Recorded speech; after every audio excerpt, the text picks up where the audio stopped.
Bye.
regai titende Mwari nemukana wavari kutipa musangano rino ratiri kuropafadzwa zvikuru vachitaura nesu kuburikidza nevatauri vakatipa. Ndoda kuti ndiremekedze once again Reverend Kabungaidze nemhuri yavo. Toda kuremekedza vakuru vedu vechibvuwi, vachairman, vavhangeri nevabvuwi vese. Toda kukwasana muzita raBaba neremwanakomana namweya anoyera. Ndoda kuremekedza zvakare vatiri kuhosta pamwe chete navo one of my greatest time and experience to share the podium nevanhu vaMwari vakuru chaizvo venguva yedu. Baba Taranganai, tinoramba tichikuremekedzai. Reverend Mpaya, tinoramba tichikuremekedzai. Reverend Bobo, tinoramba tichikuremekedzai. Mwari vakuitirai zvakanaka, Mwari vakukomborerei. Tinongoramba tichingofamba kuti takaparidzana navaTaranganai, takaparidzana naReverend Mpaya, takaparidzana naReverend Bobo. Komborerwai naShe. Interesting times, challenging times indeed, but God remains God. Mwari wedu asanduke. He is not changed by situations, but he remains God. As long as kudenga kusati kwava necrisis, tinoramba tichitenda kuti Mwari uri pakati pedu uye Mwari anozviita zveupenyu hwedu. Ndine chidzidzo chandakapiwa pano chinoti mubvuwi munyika sekudanwa kwakaitwa. Mubvuwi munyika sekudanwa kwakaitwa. Mwari vachandibatsira kusanangura pamusoro pechidzidzo ichi. I found it interesting kungoziva kuti mubvuwi munhu akadanwa, murume akadanwa, kana kuti rombe raJehovha rakadanwa in the world. So ndichada kushandisa our theme chapter, which is Genesis chapter 18 verse 32. This is the verse that I will be using kutsanangura chidzidzo ichochi. Ndinodaira kuti patakaoneswa saRaBaba kuti tifambe nechidzidzo, tifambe netheme iri papapa. Pane zvikuru zvirikutaurwa naMwari, saka ndangoona kuti handina kumwe kwandingaende asi ndibva ndangodzoka ipapo. So I will read again Genesis chapter 18 verse 32. And he said, "Oh, let not the Lord be angry, and I will speak yet but this once. Peradventure 10 shall be found there." And he said, "I will not destroy it for 10's sake." Mwari ari kutaura naAbhurahamu.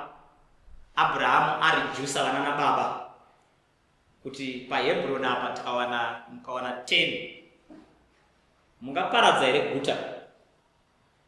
Dai Abhurahamu ari inini ndiasvika paHebhuroni ndichimbotanga ndiri kuma40, uchaona kuti 5 vanodonhera kana paro pavo. Abhurahamu ozeza kuti varume ava vachikundikana rupavo. Ndikataura 50 ndinokuwadzisa vanhu, obvisa oti ko 45. Kusvika aona kuti vamwe varipo parupavo but vanoremerwa nechegumi, ovarijusa futi nhamba. Kusvika aona kuti vamwe ava kwese vamborova vazama, but panoti madzimai apa parema. Kusvika apa 10 vaanga achisungidzira kuti ava 10 ava vari kumbozama. 10 vekuti zvikarema. Those are the people that you are going to see not denouncing their faith. This journey yekunamata vabvuwi, it's a journey yekuti I always say kuti kunamata kuri nyore. Mumwe muimbi anoti if I'm up the mountain it's sweet there. Kunamata Mwari up the mountain, it's very enjoyable. Tinobuda ticharopafadzwa takomborerwa, but kuramba timaintaina kunamata Mwari tava deep in the valley is the most challenging. Saka kune varume vari kuvimbwa navo naAbraham, kune vanhu vari kuti akaunganidza ane 10 men vanogona kuenda pamberi paMwari kuti ne10 can you spare them? Kureva kuti mubvuyi tinofana kusvika. I remember taiti tiri kuchikoro kwedu kumamisha ukanzwa kuti maresults akuuya zviya mazuva emaresults wonzwa kuti pachikoro pakafoirwa zvisingaiti, pakangopasa vanhu 5, maform 4 ese pakapasa vanhu 5 wega ikoko kumba unotanga kuti kana vari 5 ndi Amos, Tonde, Johnson, Timothy, Andrew, ndo 5 ati iwewe wega unozviziva kuti pa5 handidi kutamani ekuzvifadza. Ukanzwa maybe zvikanzi 10 vacho unenge unawo futi pa10 apa nofunga ningi. Ukazonzwa panza hapa ne 20 kusvika wega unozviziva mukategori mako. Zoti ndikangotaura kuti paHebron pari kuenda 10 kudenga. Tinozowepikana tsuri yorira, tinozowepikana yorira shida dzakafa chamuka tinozowepi nemubvuyi tinozowepikana tsuri yorira, tinozowepikana yorira inorira shida dzakafa chamuka tinozowepiko. Tinozviziva tega matinopinda mumakategorizi medu we know. Saka tikautopa sangano rino rechibvuyi tigadzire mubvuyi ari ready kuti kana vari 10 toda kuita 30. Do you know pane time yekuti taita patop 10 head count paigona kupinda vanhu 15 but vese vari patop 10. It means kuti top 10 haidiwe vanhu 10. Top 10 haisi kutsvagwa vanhu 10 but iri kudikanwa malevels 10. So you find kuti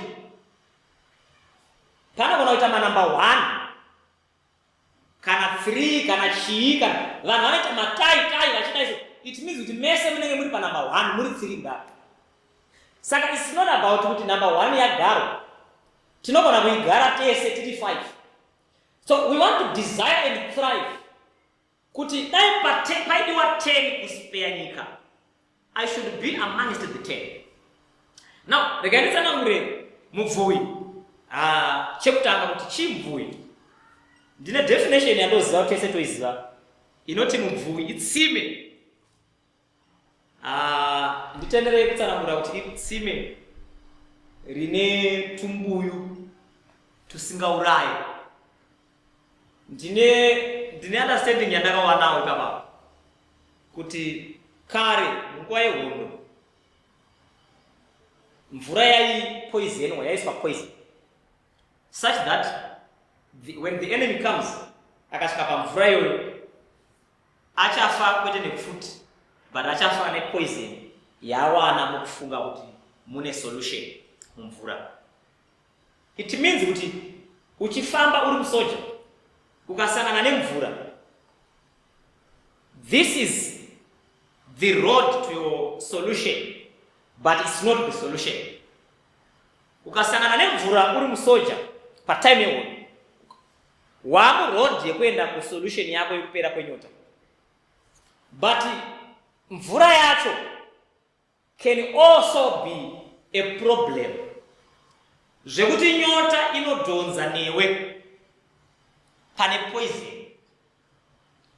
Unogona kutofa wanwa what you are perceiving as a solution. Sa waigona waineta nenyota but isingakurai but waifa nemvura nekuti ine poison. Saka vanhu vaizoti vakasvika patsime remvura they would observe before they drink kuti mumvura umu mune life here. Saka the simplest thing chaigona kubatsira kuti uzive kuti mvura ine life, kuona tuma organisms tuchifamba. Ukaona tunyungururwi, we all know vane background yekumusha, they know trust manyungururwi zvinenge chimapinda kadai, kana kuti unogona kuwana dachi richifamba imomo mutara richidai zvaro. Mvura iyoyo inonwika because in as much as ine tunhu turimo, but it resembles life. Kureva kuti mubvuwi harisi tsime riri deadly rekuti ukaritarisa kudai rine pure water but nothing is showing a sign of life. Hapana chinoratidza kuti chinorarama mukati umu. It's a poisoned water. Saka mubvuwi unofanira kunge uri tsime rinohausa life. Kureva kuti nyika ikaona bhanhire haisati yawana solution, but it's an indication yekuti solution is close by. Chinotozoita kuti munhu agute aona bhanhire asvika pabhanhire is something that he or she is going to find housed in me. So this is my definition. I know you have got yours. Inotsana kuti mvuchi regarding tsime, but ndati nini itsime rine tumbuyu tusingaurayi rine matacha. Pane kumwe kuita right kuri outward. Munhu anonzi mudhara ninge ari bo, not because ari bo, but anozvipresenta semunhu ari bo. Kusataura nevanhu hakuite munhu bo. Kutaurisa hakuiti safety bo. But chinotanhwa matiri chinounza a solution to the world. John chapter 4 inotsanangura Jesu nemukadzi weSamaria vachitaurirana, Jesu achikumbira mvura, mukadzi weSamaria achiramba naye. Pane paanosvika Jesu achizoti dai waiziva munhu wauri kutaura naye ungadai waimukumbira mvura. Asi anoti type yemvura yaungadai wakumbira imvura yekuti ukanwa, number 1 hauzonzwi kuda imwe futi, uchazonzwi nyota. You will not keep on coming to this well. Number 2, mvura iyoyo ndopandikuda inova mauri chitubu. It means ukanwa mvura iyi, according to John chapter 4, mvura iyoyo ichatanga kuti iwe wacho unenge watsime. Ukasangana nevanhu, you give solutions. People can drink water from you. It means that you are warehousing. Wakavharira mvura iri a solution. Wakavharira mvura that can give life to other people. Saka, what am I saying? Mubvuwi munyika sekudanwa kwakaita unofanira kunge uiri barrel of water that when people drink from you, they quench their thirst. Do you know, it's not all about money. It's not all about giving people possessions. At times, pane vanhu vari matsime ekuti ukataura nemunhu asisina hope, somebody get hope. Kungotaura kuti makadini maswera sei? Zviri kudi. Jehovha unoti wanda nyasha. Mwari tikona nyasha. Uchitsanangura nyasha dzaMwari zvinenge zviri simple. You know, being a solution doesn't mean having things. Being a solution means you are the things. Remember, if I give somebody money, he or she can only do what that money can do, nothing beyond that. Kuna ndikapa munhu $10 ari limited kuzvinhu zve10. Ndikampa 15 can enjoy up to $15. But ndikamupa a solution, the choice is not influenced with the value.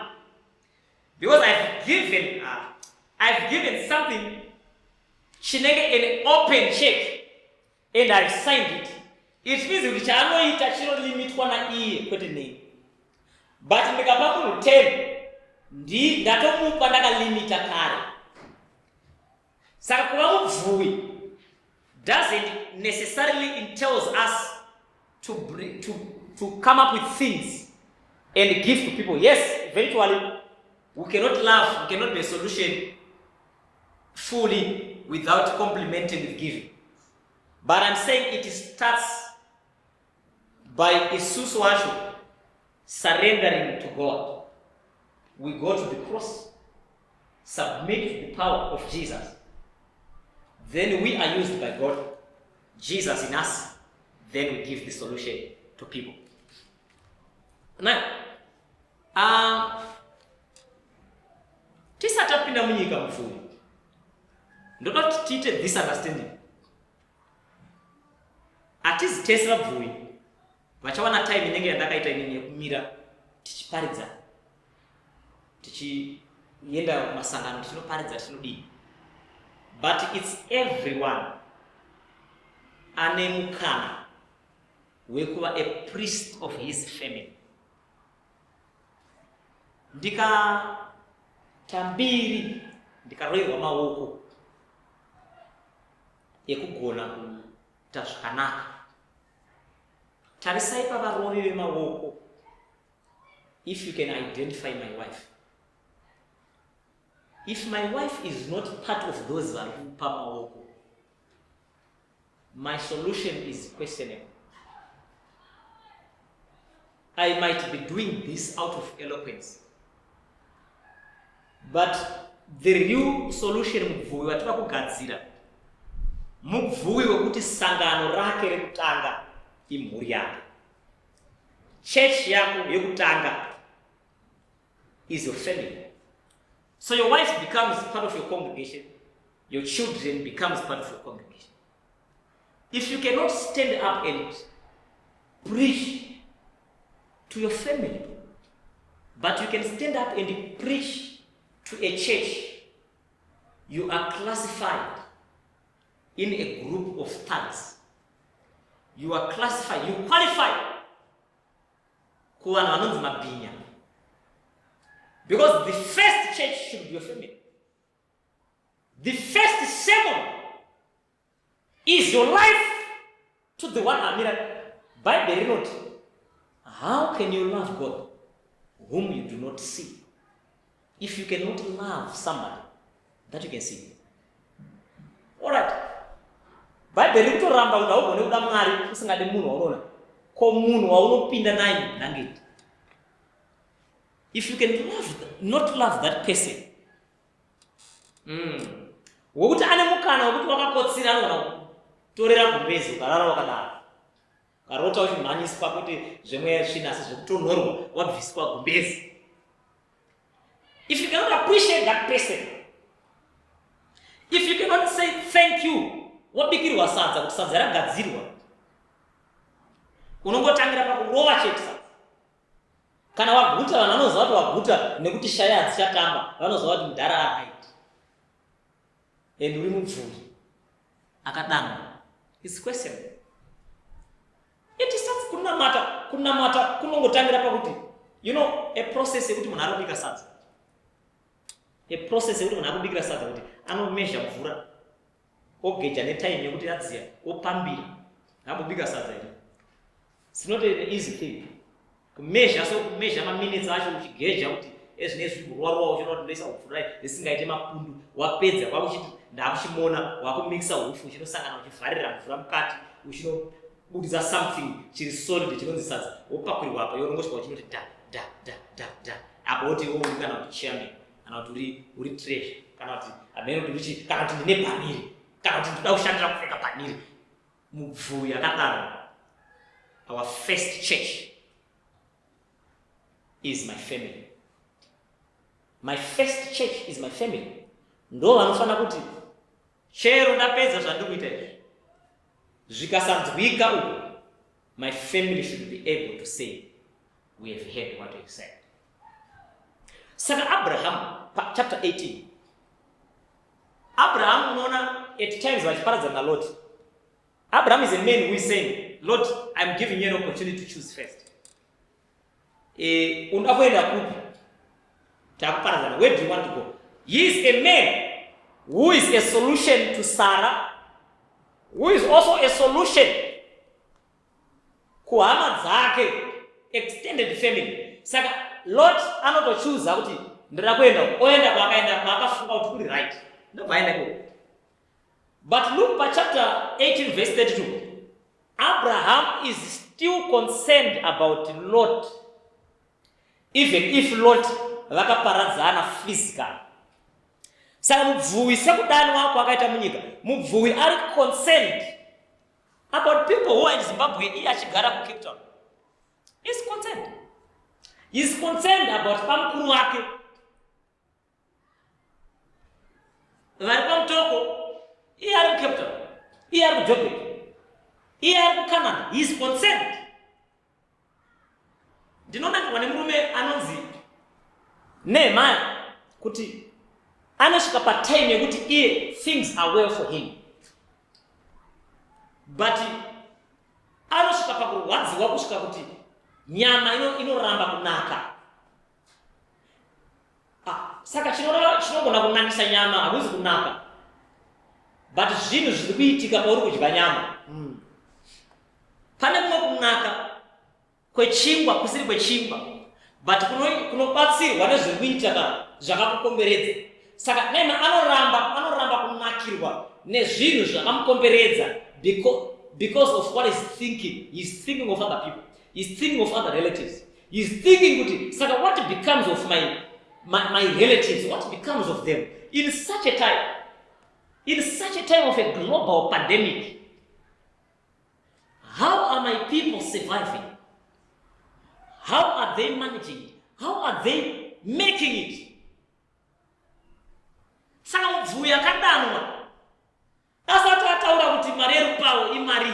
Mubvuwi akadanwa is concerned about people that he knows, about his people. Mubvuwi munyika sekudanwa kwakaitwa. Kona uri mubvuwi wekuti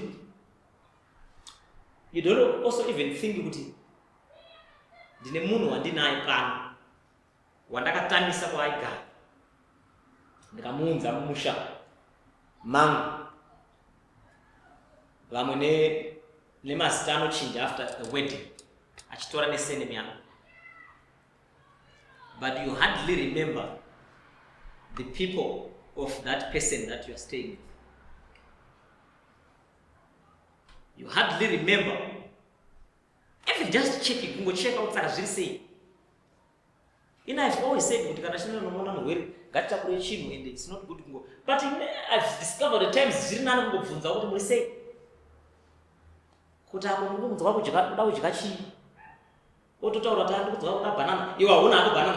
least we consent because I don't banana. I will not have a banana, but at least it's first level. You got to banana.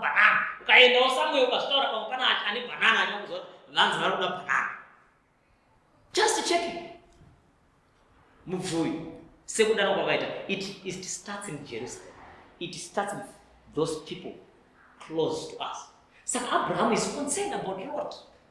And a real mubvuwi akadaidzwa. Mwari vaine zvinhu zvavarida kuita kwakatezvara. Vanofura nepauri vachikutaurira of what is about to happen kwakaroora. A righteous, a man who is called by God, Abraham. Mwari achienda ku Sodom anofura nekuna Abraham achipa messages zvinhu zvinoitika ku Sodom. It means the Lord communicates certain information to us that does not only concern us, but that concerns other people who benefit from us. Ndakambofura rimwe gore, ndakasvika kumusha. Ndobva ndichangoti svikei. Ndobva kwadarika munhu anga ari kuti kune chibage chikutambiriswa. Immediately the people wanakanda shanyira mbuya wangu ipapo vakati ndinokuona ndadzoka. I was so worried. Ndipo ndakaziva kuti zvinhu zviri kudiwa nambuya vangu handina kuya nazvo, because vakandi entertain vachiti muzukuru wangu muenzi ari panapa, tese tichashaya chekudya manheru, inini naiwo. Saka vakaona kuti zviri nani kumhanya kunopiwa chibage tozodzoka totaura takudya ufu hwapo. It means kuti there is something that I have not done. Zvokuti dai ndanga ndapa solution havana pressure yekumhanya, because vanoziva kuti ndakadzikamiswa nezvinhu zvaitwa. Saka mubvuwi sekudanwa kwatakaita, our eyes are open to see the need, our ears are open to hear the cries. Alright, I will not take time. Regeni kwenda pa this other aspect. Zvinofadza sei uri mubvuwe kuti kana uine vana, if you ask them, we can do that even izvozvo as we are hearing this message, kungocheka vana kuti suppose when you grow up, who do you want to be like pachechi pedu pepe, ungade kuita sani? They will tell you they would want to be like Ningi, they will tell you they would want to be like Ningi. But I would think you must be the model. You must be the person your child strive to be. It means we need to set a legacy. Mubvuwi, tiri kufanira kuseta a legacy in this life yokuti vana vedu vane a foundation that we have laid that they are going to step on. Saka in this world yatiri kurarama, ndoda kuti tizive kuti we are called by God that we make a difference. Ndine verse randakaverenga rinotsanangura kuti mudyari wemunda akadyara munda wake, adyara zvinhu zvake, mbeu yake yakanaka, adyara mbeu yake yakanaka, paanga kutarisira kuti akuda zvinhu zvakubuda, akatuma vashandi vake kunoona munda, then vashandi vakadzoka vachimupa good news dzekuti wheat yabuda. Asi vakaunza izwi rinoti but, which I believe it's a word rinoratidza kuti kwese kwatabva takupikisana nezvatanga tichitaura. Kwaona izwi rati but, kana rikati vanomhanya chaizvo but, it means kuti rakuda kutanga kudzoka futi richinopesana nekumhanya kunoitwa. Saka vakati but taona futi masora achibuda mumunda. Then vachinotaura kudaro zvinoonesa kuti pane mbeu imwe inodyarwa pane munhu nekuti anayo but asina munda. As I conclude this teaching, mubvuwi, sekudanwa kwawakaita, it's your responsibility to guard jealously your family, to guard jealously what has been bestowed on you, because we are living in an era where vanhu vane mari yekutenga mbeu, vane access yekutenga mbeu but vasina munda. Saka munhu anopinda mushop oti imari 10 kg, ounzwa $100, oburitsa $100, otenga 10 kg, otanga kufamba asina munda, akangowana munda uripo odyara. Pane vanhu vari kumonita minda in forms of our children and they are planting certain seeds.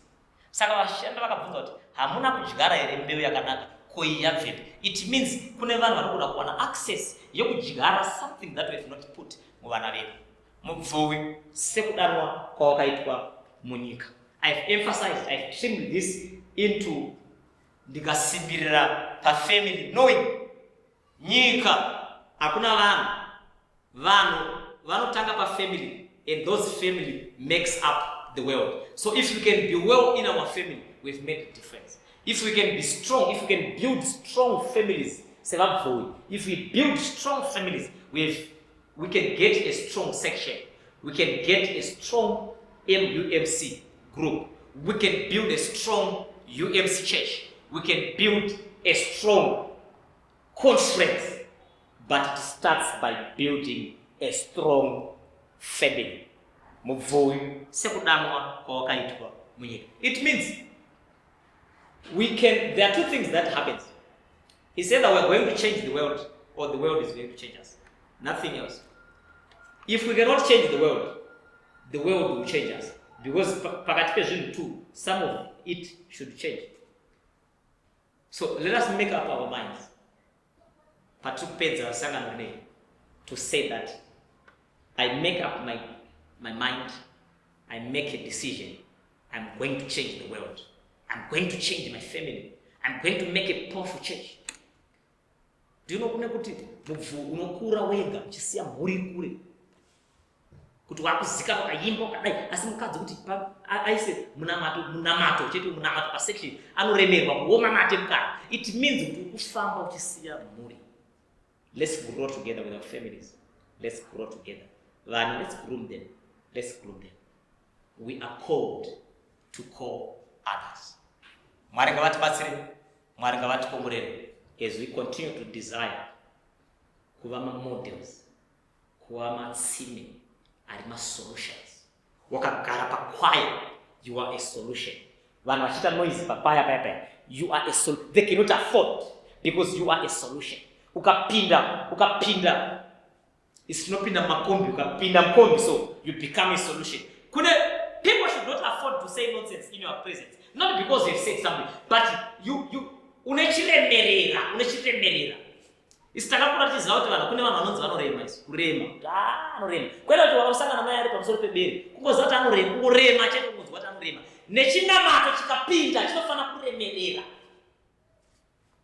Vanhu cannot afford to say loose talks in your presence. Pane mubvuwi akadanwa ari munyika, ari kusandura nyika. Muzita Baba, nere mwanakomana, nere muyamwe.